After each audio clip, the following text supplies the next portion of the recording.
جی ہاں، پنجاب حکومت کی جانب سے 5 ارب روپے کی سبسڈی کے سستے رمضان بازار تو لگا دیے گئے، جبکہ رمضان بازاروں میں چیزیں زمین اور قیمتیں آسمان پر نظر آئیں۔ مہنگائی مہنگائی مہنگائی، غریب عوام کی ایک ہی دہائی۔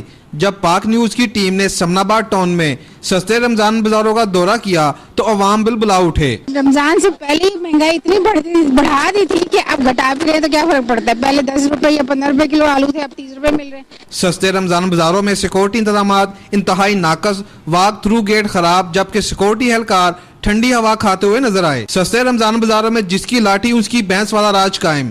ریل لسٹوں پر عمل درآمد تو مذاق ہی نظر آتا ہے، جبکہ اشیاء خورد و نوش اس قدر غیر معیاری ہیں کہ پنجاب فوڈ اتھارٹی کی ڈائریکٹر عائشہ ممتاز کو سستے رمضان بازاروں میں کارروائی کرنا پڑی۔ پنجاب فوڈ اتھارٹی اپنے ذمہ داریوں کو نبھاتے ہوئے ہم یہاں سے جو سب سٹینڈرڈ چیز ہیں وہ اٹھوائیں گے اور سیز بھی کریں گے۔ پنجاب فوڈ اتھارٹی کی ڈائریکٹر عائشہ ممتاز نے زیادہ المیعاد ناقص غیر معیاری اشیاء کی مہنگے دامہ فروخت پر اشیاء خورد و نوش قبضے میں لے کر متعدد سٹال کو سیل کرنے کے احکامات جاری کر دیے، جبکہ ٹی ایم اے کے عملہ نے سب اچھا کہہ کر بات ٹال دی۔